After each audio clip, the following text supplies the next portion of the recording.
The following program is being brought to you on the Voice America Health and Wellness Channel. For more information about our network and to check our additional show hosts and topics of interest, please visit voiceamericahealth.com. The Voice America Talk Radio Network is the worldwide leader in live Internet talk radio. Visit voiceamerica.com. The views and ideas expressed on the following program are strictly those of the host or guests and do not necessarily reflect the views and ideas held by the Voice America Talk Radio Network, its staff, and management.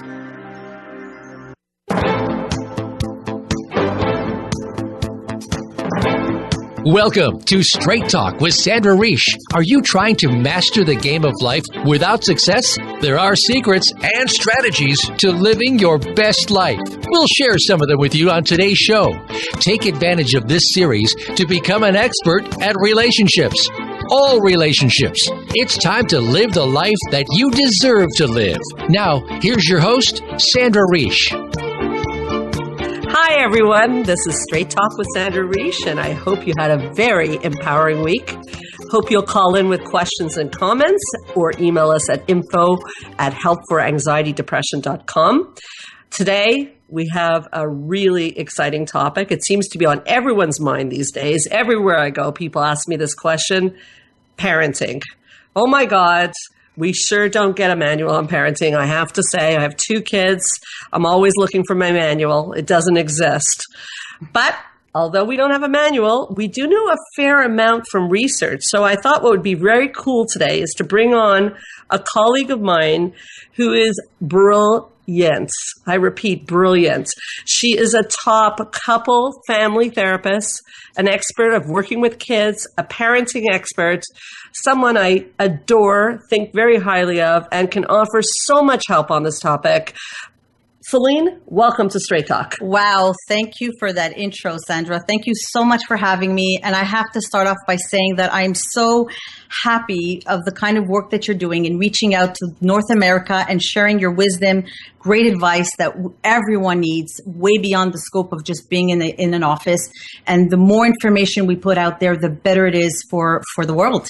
I couldn't agree more. And I honestly wish there were more of these kinds of shows as I had my first child, because it's hard to get the information and not everybody wants to go to therapy, which is really why I wanted to do this show, is to reach everyone else. So such a good point, starting off strong, Solline. Thank you so much. Solline, there is quite a bit of science we have at this point about parenting, and getting that information out, as I said, could be life-changing. I'm curious, first of all, in your own practice, what are the most common challenges you see in parenting? I know we were talking right before the show about, overprotection and so on and so forth. Would you say that's one of the biggest things you hear about? It's one of the biggest things. We're in a world where there's so much going on, so much in social media, we're bombarded with so much information that people are there, parents are there, are trying to do their job, are trying to be the best parent that they can be. Yeah. And as a result of that, are becoming very overprotective. So they're protecting their kids and overprotecting them from whether it's the serial killer or the peanut. We're trying to do our best, but at the same time, where is the balance? Okay, so let's go back a little bit on that, because we know that many of us and many people listening grew up with authoritarian parents. I'm the daughter of Europeans. There's no question. The rules were very strict.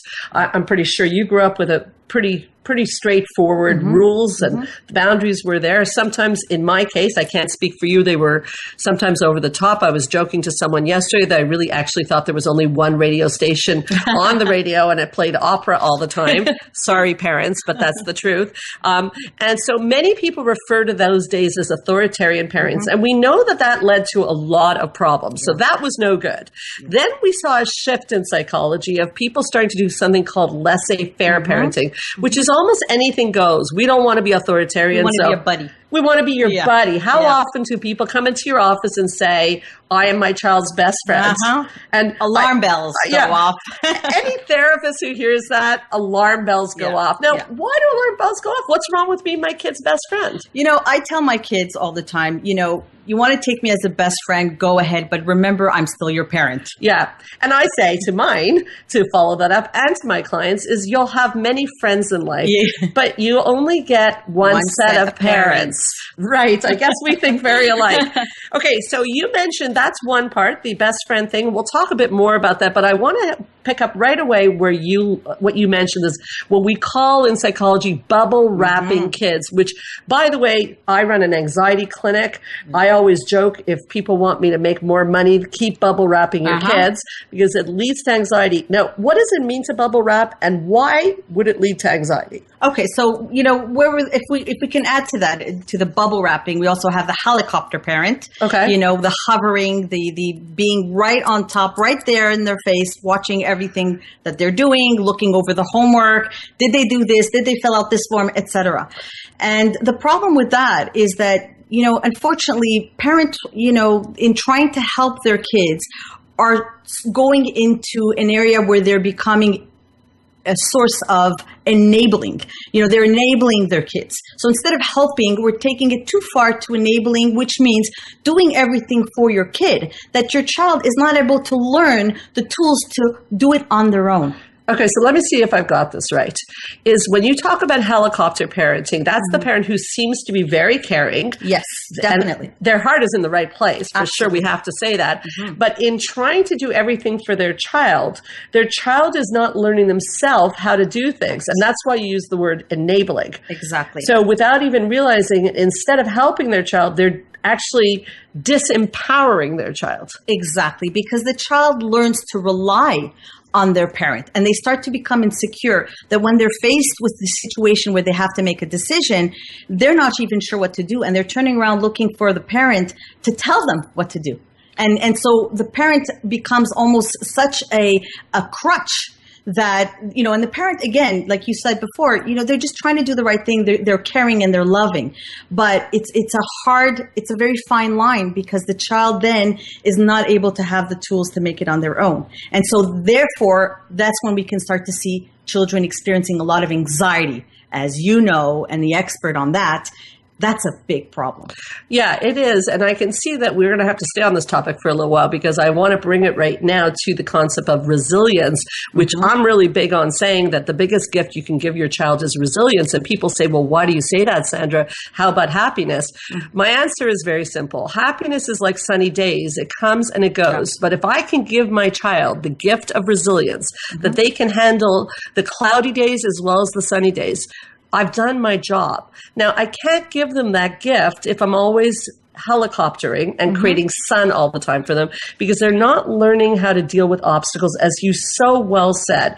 But that's a dilemma as a parent, because watching my own children deal with dilemmas, it breaks my heart. I don't like to see my children in pain. Of course, it breaks your heart, and it breaks all of our hearts. We've been in that situation where you see the child struggling, and a part of you just wants to take over and make it all better.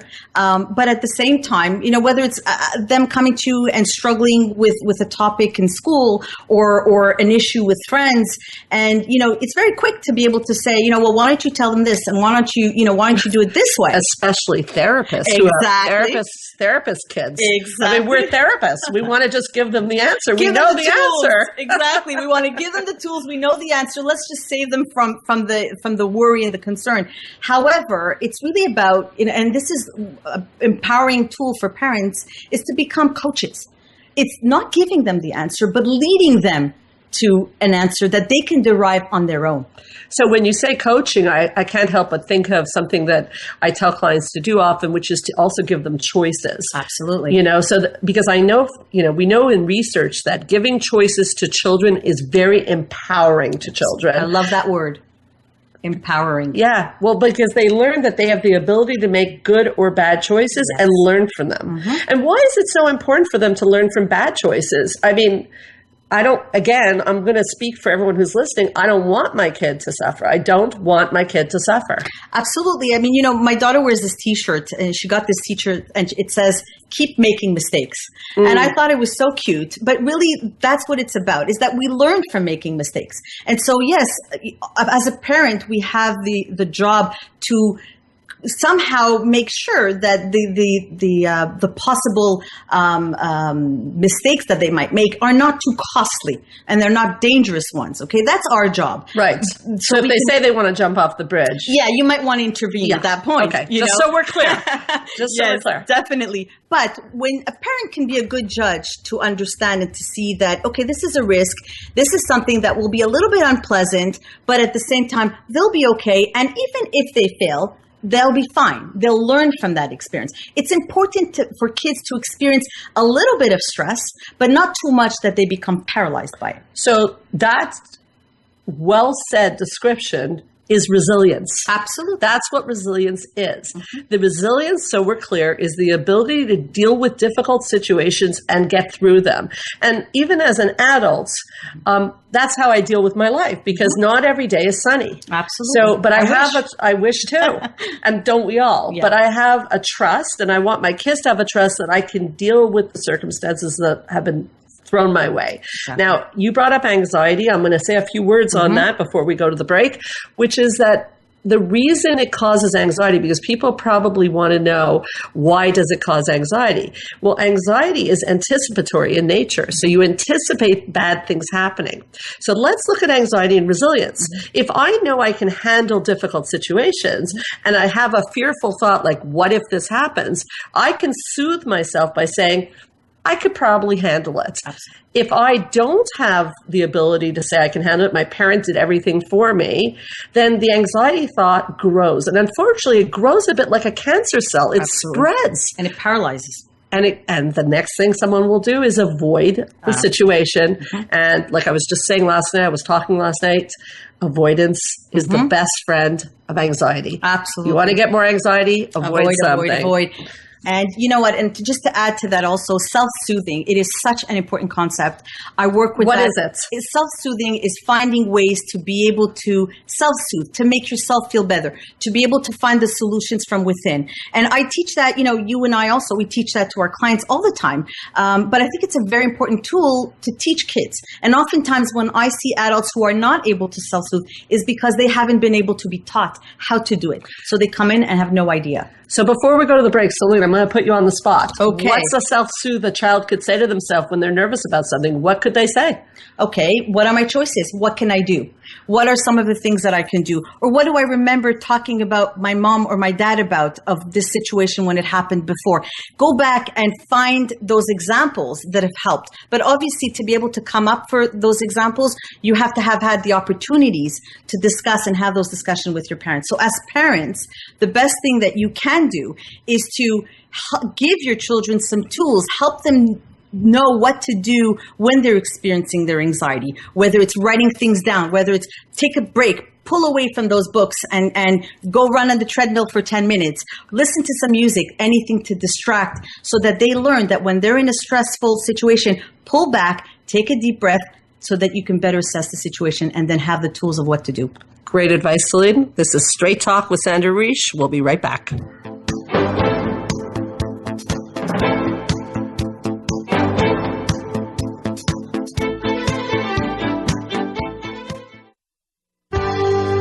Your life, your health, your network. You're listening to Voice America Health and Wellness. Join the therapist who is affectionately known as the Couple Whisperer, Sandra Reich, on her famous couple retreats and change your life forever. Sandra offers couple retreats in beautiful locations several times a year that can radically change your love life.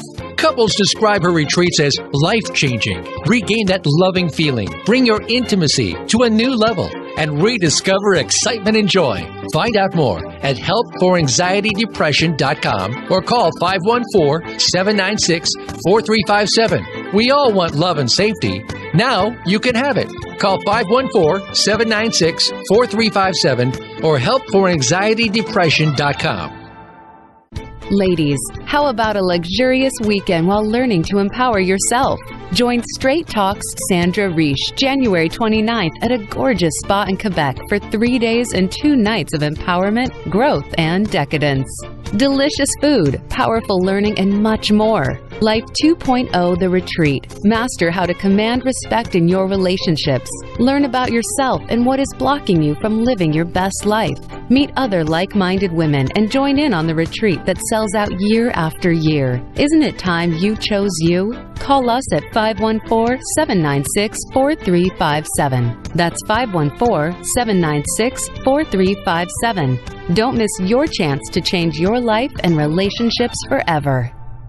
Change your life forever with the latest cutting-edge products for home study treatment for anxiety, featuring the clinical director of the Montreal Center for Anxiety and Depression and host of Straight Talk, Sandra Reich. Sandra is joined by top therapist Georgia Dow in this revolutionary anxiety video therapy series. Thousands of people have benefited from this scientifically proven treatment approach. Isn't it time you choose yourself? Visit anxiety-videos.com right now. That's anxiety-videos.com and change your life forever. A fresh look at today's health. Voice America Health and Wellness.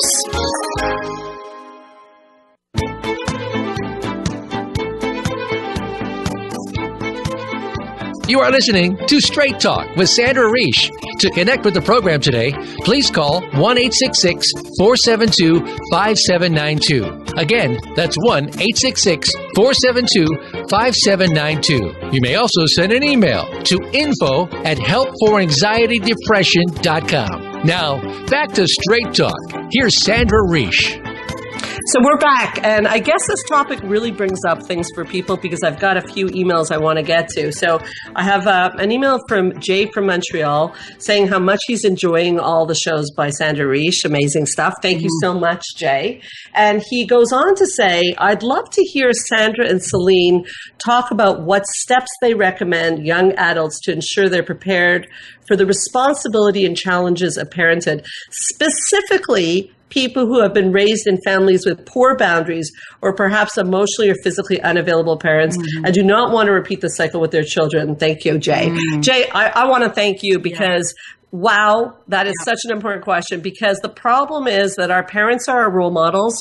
So when we've grown up in families with poor boundaries or unavailable parents or triangulated parents, which we're going to talk about soon, it's awfully hard to learn how to do this properly. So part of why we're doing this is to review the rules of engagement in a family and to not repeat those terrible patterns. So number one, kudos to you that you don't want to repeat the pattern. And that's really the first step, I think, to being a good parent. I know, boundaries, for example, are one of the most important things in all relationships. So if you've grown up in a family with lousy boundaries, it is something that you could so easily repeat. So let me ask you, Solline, my first answer to that would be to educate yourself, because, you're not going to know it because you grew up with people who weren't there for you. So what does someone do if they have been in a family where emotionally unavailable parents or helicoptering parents or boundary violating parents, they give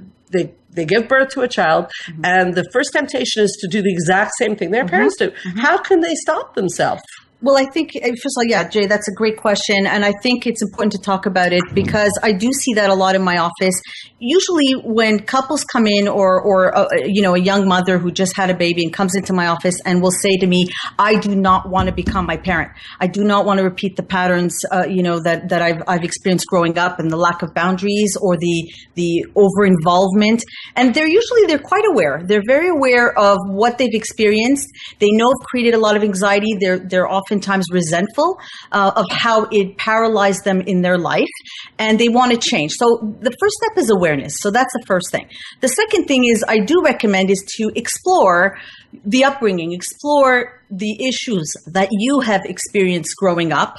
I think that's a very important piece, and to understand how it stifled you, and how you would like to change that with your children. Now, certainly, there's some incredible books out there. There's one that I always recommend to parents, Dr. John Gottman, The Raising Emotional Intelligent Child, which really talks about the different types of parenting, and we're going to talk about the laissez-faire type of parenting, and the authoritarian parenting. But then you also have the coach, the emotion coach therapist, coaching, which is really about how to be able to raise your kids with good boundaries, understanding what good parenting is about, and the importance, and really the importance of being there for your child, because it is a communication back and forth.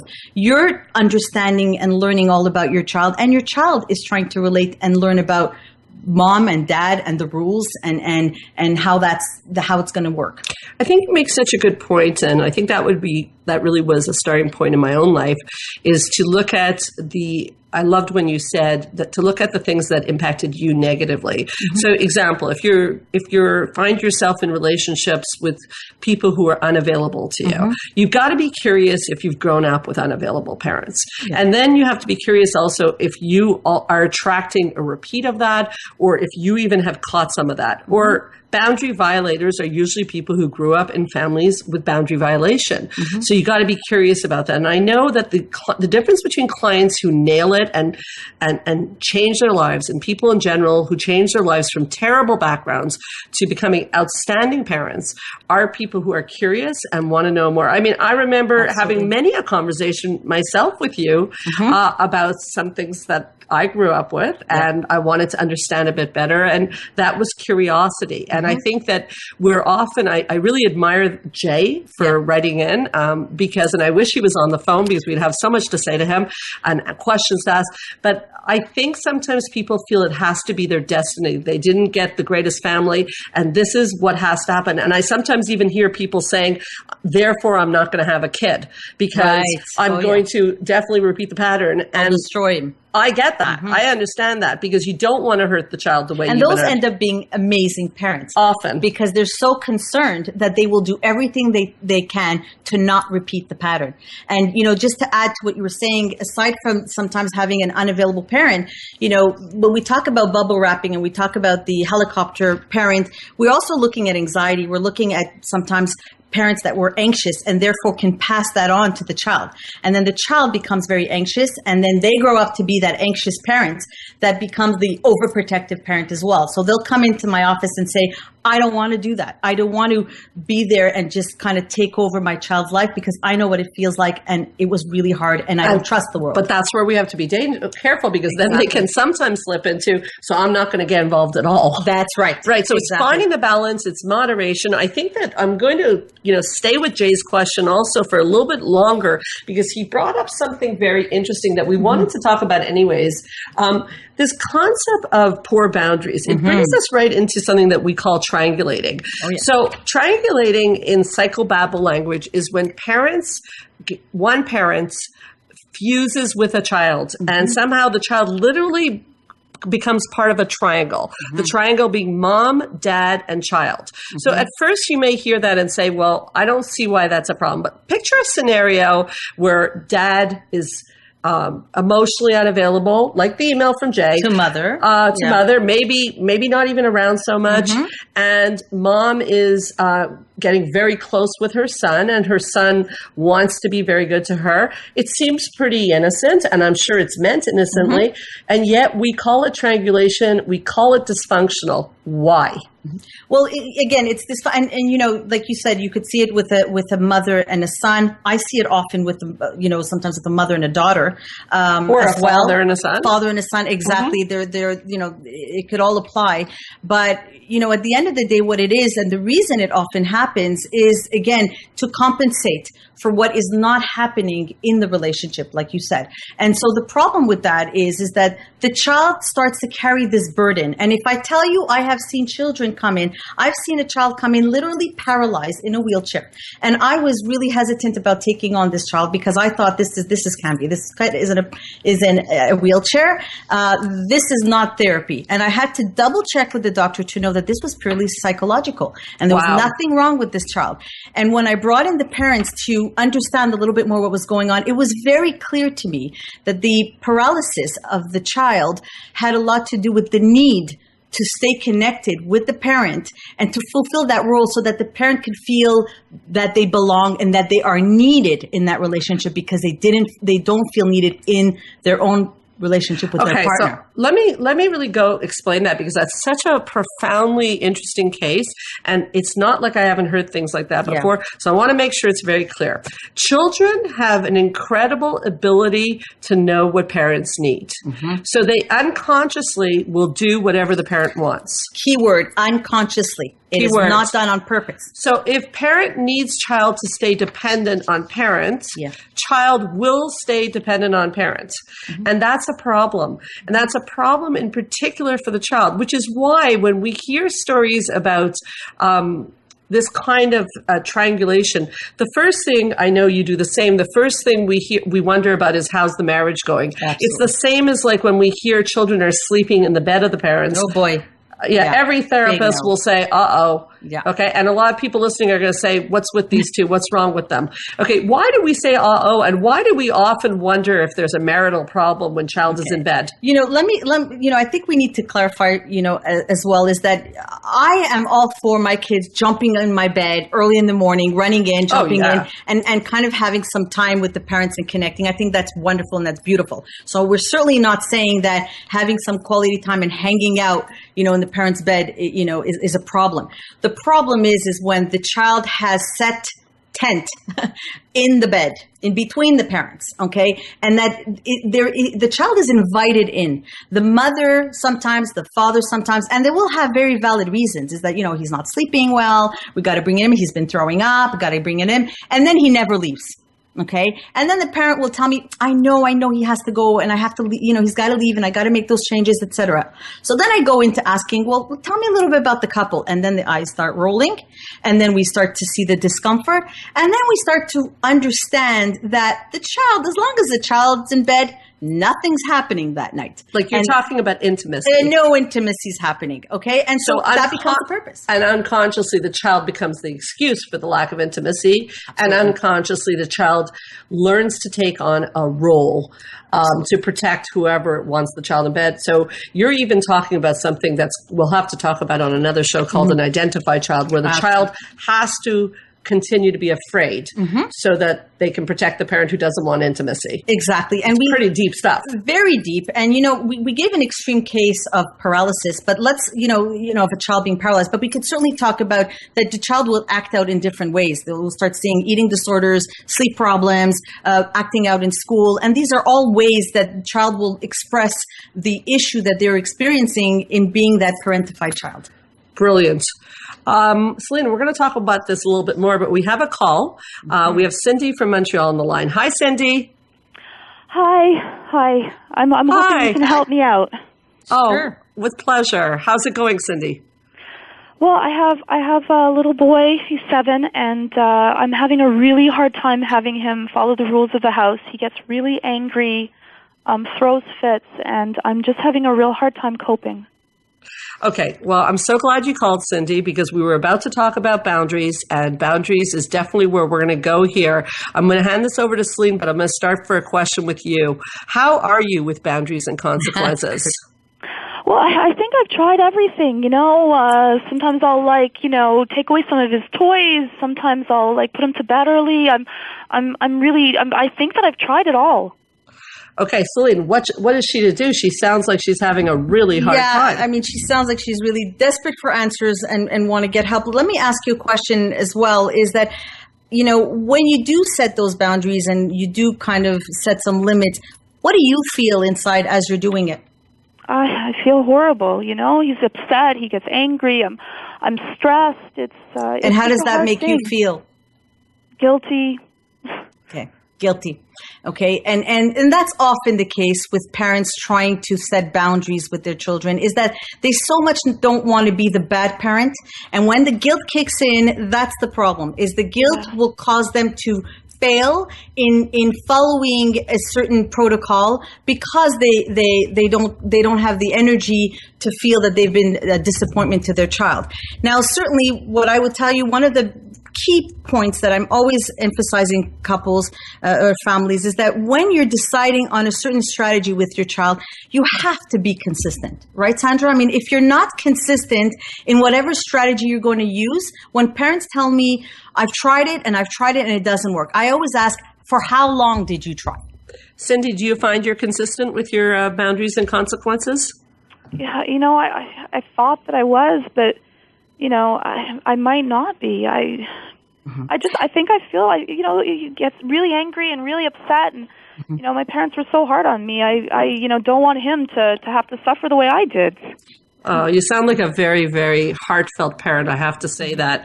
The problem is that's, like we were talking about earlier, is sometimes your child needs to go through a difficult moment to get the lesson that he or she, I think it's a he you said, needs to learn. But it sounds like it really distresses you and makes you feel really like you're not doing a good job. Is that right? Yeah. Yeah.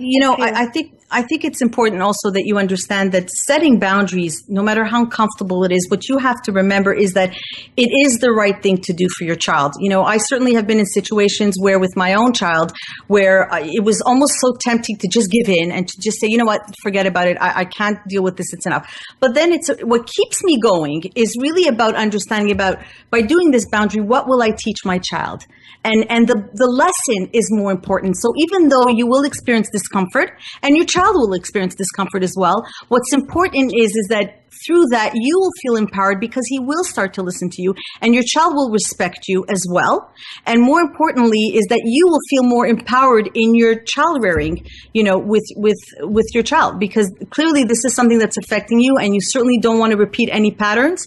But I would tell you to hang in there. What I will say is don't pick 6 things to work on at once. Pick one issue that you're going to work on. That's so true. And work on that for the week, because parents will want to deal with 6 different things, and that's hard to do. One thing per week, master it, feel good about it, give enough reinforcement so that your child will continue to do it, and then you can move on to the next challenge. Cindy, I'd like to talk to you for another minute, but we must take a break. Can you stay on the line? Yes. Okay, so we'll speak to Cindy when we get back. This is Straight Talk with Sandra Reich.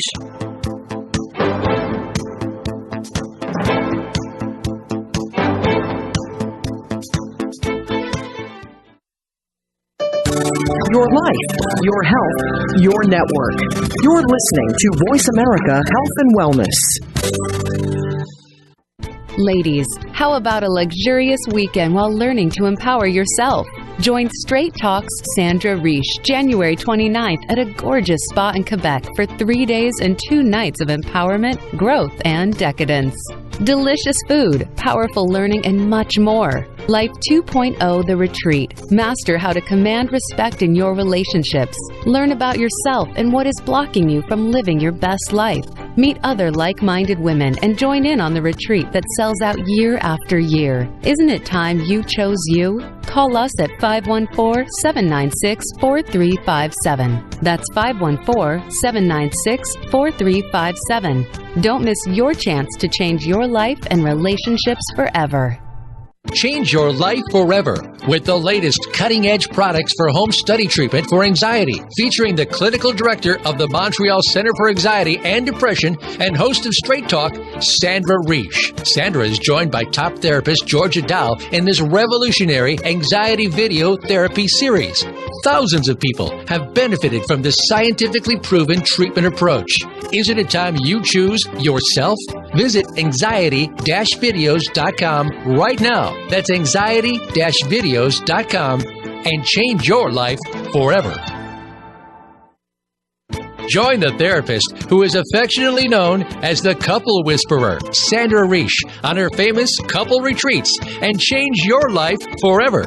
Sandra offers couple retreats in beautiful locations several times a year that can radically change your love life. Couples describe her retreats as life-changing. Regain that loving feeling, bring your intimacy to a new level, and rediscover excitement and joy. Find out more at helpforanxietydepression.com or call 514-796-4357. We all want love and safety. Now you can have it. Call 514-796-4357 or helpforanxietydepression.com. Your life, your health, your network. This is Voice America Health and Wellness.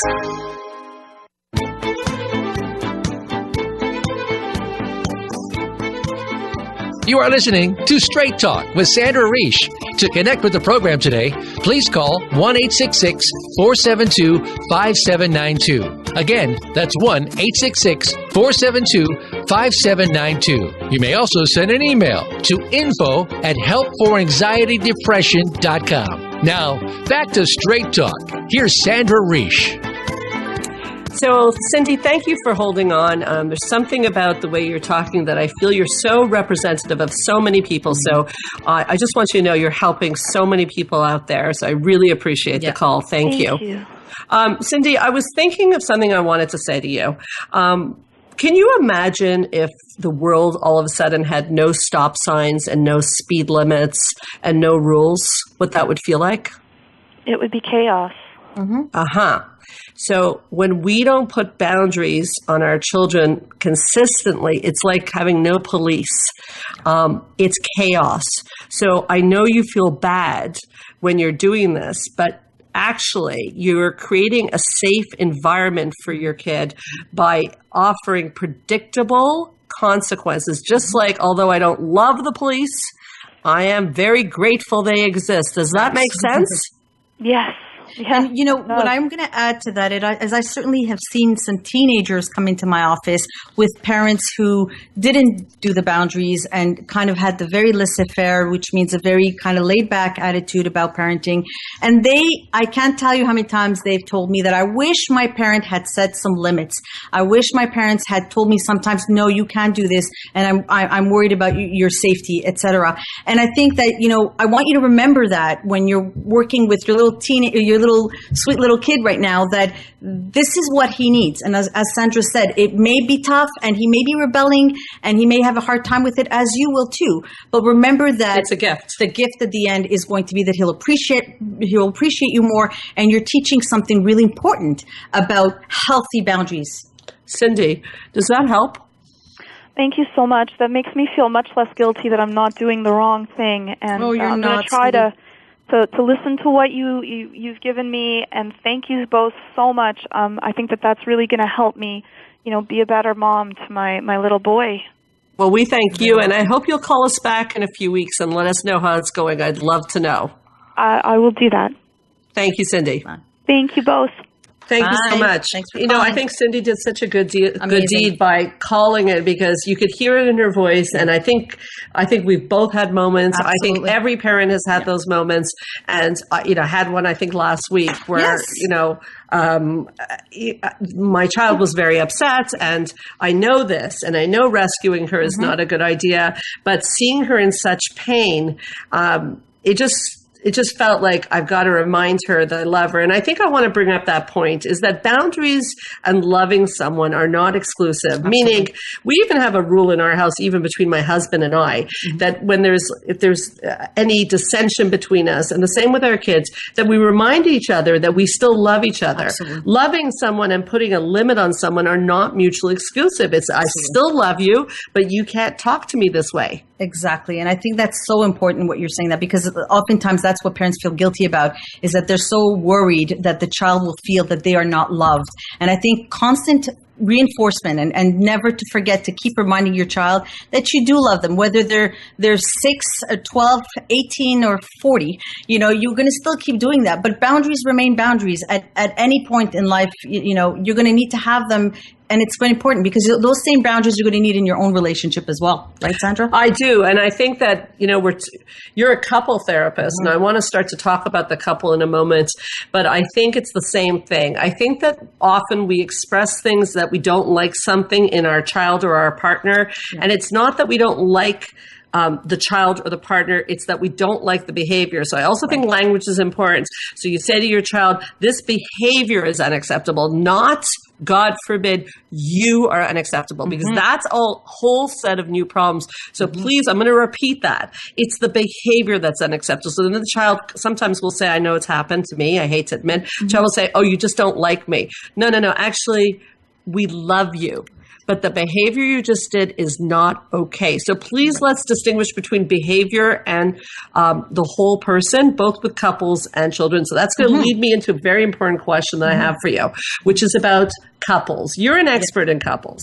How does the relationship between the man and the wife, or any couple, we shouldn't be gender specific, any couple affect children? And does it matter how well my relationship is going? Absolutely. And I just had this talk today with one of my couples. And, I always say, and I'm sure you'll agree, Sandra, we learn so much as therapists. We love the work what we do, but we love our clients, and we learn so much from our clients. Don't you think? And I was just talking with a couple today, and the couple, were talking about struggles with their kids, and then started to say, I don't want to focus on the couple. When I asked questions about the couple, they didn't want to go there. And I told them, I said, and I give this analogy all the time, and I think that comes from me loving the show Homes for Homes and construction. But I always say that the couple is the foundation of the house. You can have the most beautiful home, but if your foundation isn't solid, that house is not going to stay up for very long. And so when a family is experiencing some difficulties, it's very important to first make sure that the couple is solid, because a couple that's solid can go through the most difficult times and come back even stronger. But a couple that is not will take the little bit of shift going on in a relationship, in a family, and that will destroy the couple. So it is very important for the couple to be solid. It also gives a sense of security to the kids when they know that their parents are good. Well, actually, okay, so there's a lot in what you said that I want to pick up on. So, because it relates to things we just said. Okay, so let's review. You had mentioned before, en passant, that anxiety is highly contagious. So if there's tension in the house, because parents tell me there's tension, but my kids don't know it. No. I'm sorry, but I always look at them and smile in a way that they know I'm saying, you're kidding yourself. It makes them feel better. But the truth is that the kids feel it. We feel tension. Absolutely. All of us feel tension. Absolutely. Okay, so there's that factor. Then we also mentioned the fact that one of the ways that that parents often deal with a disconnect in the relationship is by getting too fused with their child, which we briefly talked about has profound effects on, in particular, the child, not to mention the marriage. Absolutely. The child will grow up very tempted to become a caretaker. And unfortunately, like we talked about on another show that's going to be airing later in December, caretakers attract narcissists. So we really don't want to teach our children to become caretakers, because they're going to attract people who exploit them in their life. So that's another thing you mentioned there. The third thing that came up for me is that you're saying that, excuse me, if the couple's not doing well, they can often divert the problem, look at the children and not look at themselves. And children unconsciously will play the role of the problem in the house. Absolutely. So all of a sudden you have a child with a major problem and you're like, where did that come from? The child wants to keep the parents together. You mentioned something very important, Solline. One of the greatest wish of all children is to see their parents happy. So they'll do whatever they can. If their parents are not happy, if they develop a sickness and that brings the parents together, guess what happens? Exactly. And you know what? And I'll add to that as well is that, again, aside from the fact that children want to see their parents happy, what I find often is a situation where they start looking at the child, they bring him to the office, they drop him off and say, fix him or fix her. And they're genuine. The parents are coming in, they're seeing the child with a lot of anxiety or showing signs of depression, and they really want to help. But when we have a situation like that, certainly we want to know what's going on with the child, but it's so important to understand that, family is a system. Yeah. And all the relationships are interrelated and they're equally important, whether it's a father-child relationship, mother-child relationship, father-mother, or whatever the couple is, it's the relationship that really is important. They have to look at all of those relationships. And so that's something that we have to... I have to say, it's so wonderful to have you here, because that's such an important point. I'm thinking of a case in my mind right now, and this happens all the time at the clinic, is parents send in their kid who's depressed or anxious and say, fix my child. And I think, as a family therapist, you're making a point that I don't think we can repeat enough. We have a policy at our clinic to often want to work with the parents, and they often resist that because they're saying, I don't understand why you want us to come in. The problem's with my kid. So your quite right. It is a system. And if you're listening to this and your child is having a depression or an anxiety or some sort of problem, if you're not willing to look at the parental role in this and the couple role, you're missing a huge piece. And often things don't get better. And then we get a call from the parent saying, how come my child isn't fixed?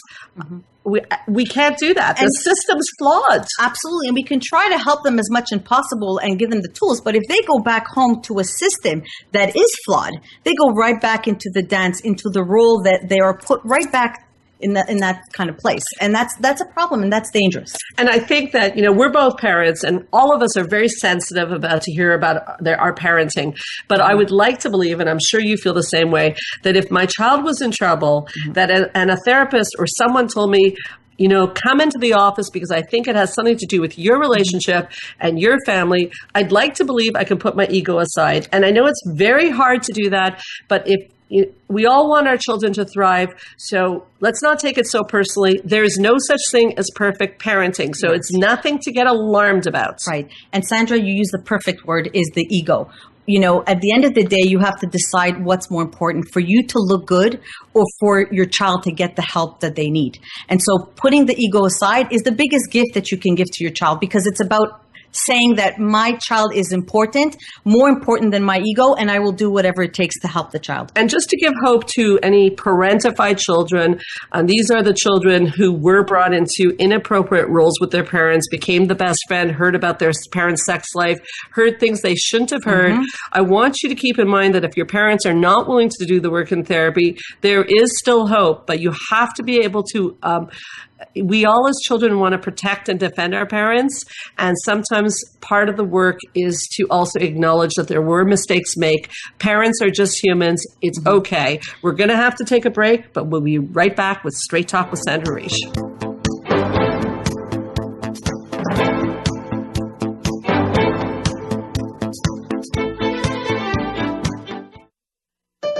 Opinions, options, answers. You're listening to Voice America Health and Wellness.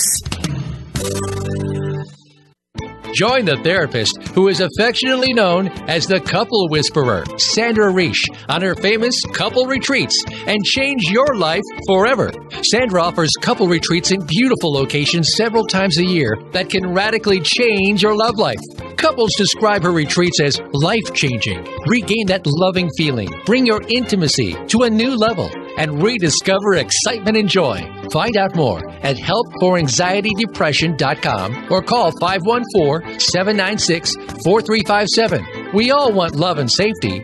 Now you can have it. Call 514-796-4357 or helpforanxietydepression.com. Change your life forever with the latest cutting-edge products for home study treatment for anxiety, featuring the clinical director of the Montreal Center for Anxiety and Depression and host of Straight Talk, Sandra Reich. Sandra is joined by top therapist Georgia Dow in this revolutionary anxiety video therapy series. Thousands of people have benefited from this scientifically proven treatment approach. Isn't it time you choose yourself? Visit anxiety-videos.com right now. That's anxiety-videos.com and change your life forever. Ladies, how about a luxurious weekend while learning to empower yourself? Join Straight Talk's Sandra Reich January 29th at a gorgeous spa in Quebec for 3 days and 2 nights of empowerment, growth, and decadence. Delicious food, powerful learning, and much more. Life 2.0 The Retreat. Master how to command respect in your relationships. Learn about yourself and what is blocking you from living your best life.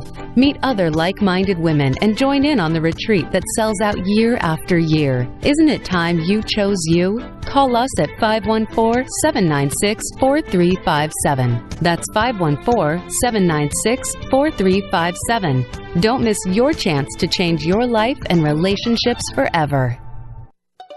Opinions, options, answers. Voice America Health and Wellness.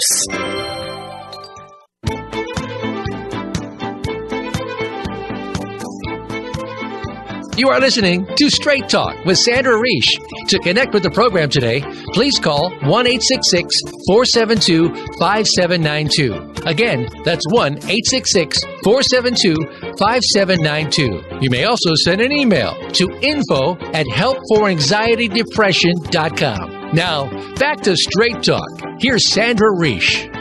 So we're back. Obviously, such a huge topic. Solline, we're definitely going to have you back. And you're bringing us such a wealth of information. We left off talking a little bit about, again, this concept of how it is a family system. And ideally, if there's a problem, we like to work often with parents.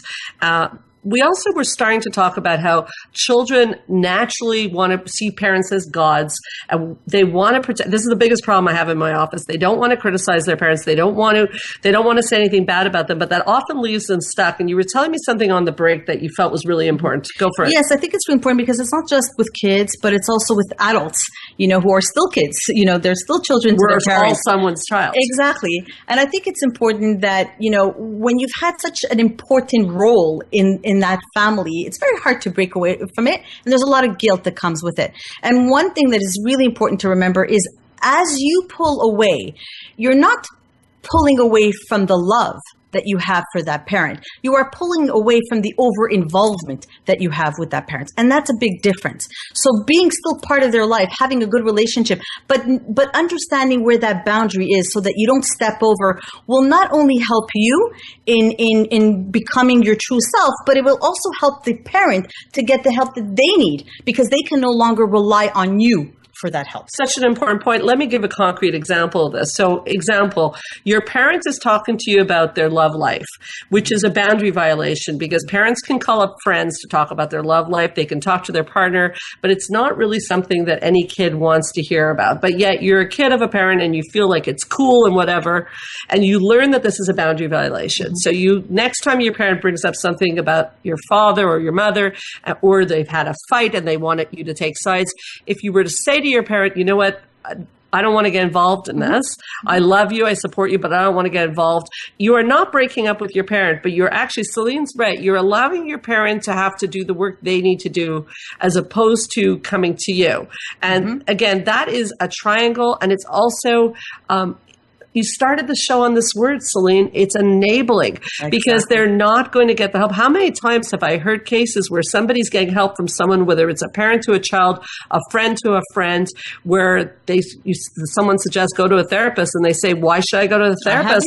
I have you. Yeah. And you're not supposed to play the therapist of your parent. You're not actually supposed to play the therapist of anyone unless you're a therapist in a therapist's office. Exactly. And I think it's, and just to remember, like you said before, is to say, mom or dad, I love you, and you guys are important to me, but I don't want to get involved in this. This is between the both of you. And put that boundary back with respect, with love, and they hopefully will be able to respect that and do the work that they need to do so that you reestablish some healthy patterns in the family. I love the choice of words respect, because another thing that happens is when people first learn boundaries, they tend to start to talk like this. You're stepping over my boundary. Okay. And so when you first learn boundaries, it is still meant to be respectful. Now we're running out of time, and I wanted to go back to boundaries and consequences because we only flirted with it today. So I want to mention for people listening, like Cindy who called, what does it mean to have a boundary? More importantly, what does it mean to have a consequence? Because people always ask me this question. They say, when it's couples, what am I supposed to divorce my husband? When it's a child, what am I supposed to kick them out of the house? There's a lot of steps before that. So a consequence is something that hurts the child. We're talking about children today, or even a partner. And I don't mean physically hurts, but hurts them more than it hurts you. So example, if you have a busy weekend and you don't have time to take care of your child and you punish them with no TV, that might end up hurting you more than the child. So you want to choose a consequence that's going to impact the child. So you have to know what matters to them. And usually in consequences, of course, electronics are one of the first things to go, and toys and so on and so forth, and bedtime.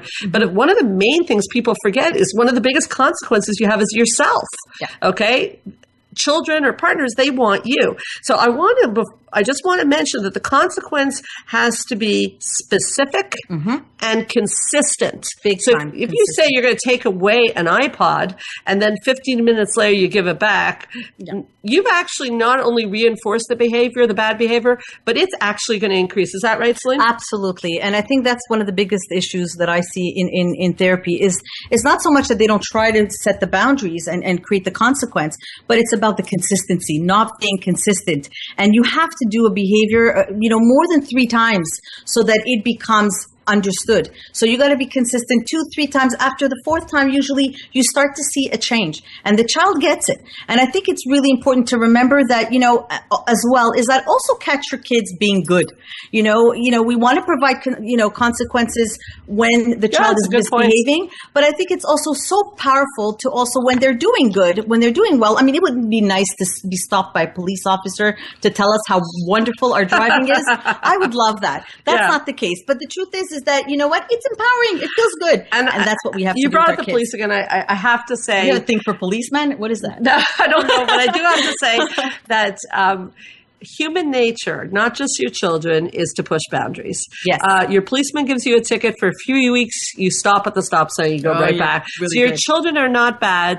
They are just doing what humans do, is push boundaries, testing things out, and seeing how far they can go. And it's our job to teach them that. We are running out of time, and I know there's something you wanted to say before we get to what's going on with this. I heard about this recently. I just came across it and I thought it was beautiful. And, at the end of the day, all of this is about teaching you to give your kids the tools to be resilient, to be empowered, to be independent thinkers. And, at the end of the day, it's not what you leave to them and the material goods. It's what you leave in them, that will be there forever. And that's the biggest gift that a parent wants for their kids. Well, I mean, you've just been so helpful, Solline, and there's so much stuff, and our callers and emails have been so amazing. Solline, where can listeners find you if they want to ask you a question or, email you? Where are you? Well, I have 4 kids, and the biggest complaint I've had is that I'm not on Facebook, and I'm not cool. So I'm certainly on Facebook now. What's your Facebook page? Oh, God. Solline Feld. Solline Feld. Do you want to spell that out so people can find it? Yes, it's Solline, and it's Abenhaim, Feld, Feld. I'm located at the Queen Elizabeth Health Complex, and you can certainly reach me by email as well, Solline, Solline, @yahoo.com. So if you want to find Solline and you didn't catch any of that, don't worry. I will have it all on the Straight Talk with Sandra Reich Facebook. And Sandra, if you don't mind, I'm dying to know what is up, what's going on for you coming up. Well, you're always full of you're always busy coming and going. What's the next thing on Sandra's list? Well, it's going to be a little bit low key in December. We're going to take some family time and parents and all that. Very important. But in January, I'm having my biannual women's retreat at Spa Eastman. I heard so much about it. I want to go. Oh, I wish you would. I want to go. I just might. 3 days, 2 nights, and this one's called Life 2.0. It's Mastering Your Life Journey in a beautiful spa with organic food. We love the mind-body experience. Lynn, you want to say something? Yeah, I have to tell you, I've seen some pictures of those couples, and they look so happy, and I think it's a beautiful thing that you're doing. Okay, I think you're talking about my couples retreats, which I'm going to get to. Oh, okay. This is something else. First is my women's events. I like to do women and couples. Oh, I'm sorry. I'm busy thinking about the couples too. So okay. Yes. Well, for the women, I have the Empowered Woman Retreat, and the difference between the two is actually that women, sometimes there's a lot of strength that can come in women learning about empowering themselves. Women still struggle with that. Just for the record, that one's coming up January 29th to the 31st, and it will be on the Facebook Straight Talk with Sandra Reich. But Solline, you mentioned something very important is I do have twice a year relationship retreat. The next one is coming up at Mont Tremblant, which is here in Quebec, a gorgeous area, nice. May 16th to the 19th. It's selling well, and I don't think you want to miss that because you have Sandra, who's going to share her pearls of wisdom. And I have to tell you, if you get a chance to go, absolutely go. It's just so much information, so charismatic. And I'm not just saying that because she's a good friend, but she's very, very bright therapist and has a lot of good things to talk about. So you can find out more information about that on www.helpforanxietydepression.com. Solline Feld, how do I thank you? You were just brilliant. Well, thank you for having me here. It was a pleasure. It was so much fun chatting with you, as always. And I hope we'll have you back to continue this talk. If you have any questions, email them in, and have an amazing week. Keep your eyes on the stars. This is Straight Talk with Sandra Reich.